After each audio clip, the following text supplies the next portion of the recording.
Alberta has never had a vaccine requirement for students to go to school, even though we've always encouraged parents to get their kids vaccinated with flu vaccine and other vaccines to protect their health.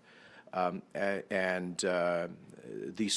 Education Act, pardon me, is very clear that school boards have a legal obligation to give access to children to the classroom regardless of their health status. We have now very inclusive classrooms which have expanded that sense of access and equality of opportunity to learn for kids.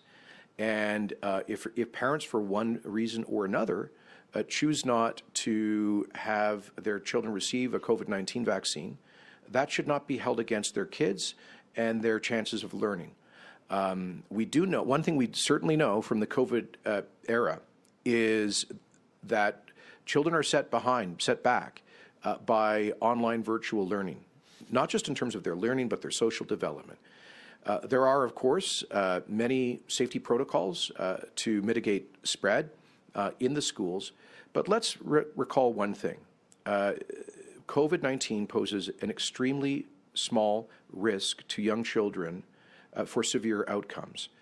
We have not had a single COVID-19 fatality in Alberta for anyone under the age of 18 after 20 months of this pandemic. I think right now have one person under the age of 18 in ICU with COVID-19. The science is clear that the seasonal flu generally poses a greater risk for severe outcomes to younger children than does COVID-19. We await the decision of Health Canada with respect to Pfizer's application for approval of their pediatric COVID-19 vaccine. We're encouraged that Health Canada is not rushing the process. They are not doing an emergency use process, but rather a full and exhaustive review of the trials and all of the relevant science before proceeding. I think that is important.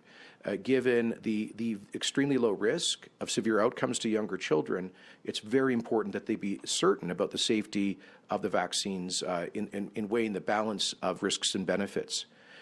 If that authorization is granted by Health Canada, and assuming that we receive advice from both the National and Alberta Advisory Committees on Immunization, we will certainly proceed with making the vaccines available for children between the ages of 6 and 11, and will provide accurate information to help inform the decisions of parents.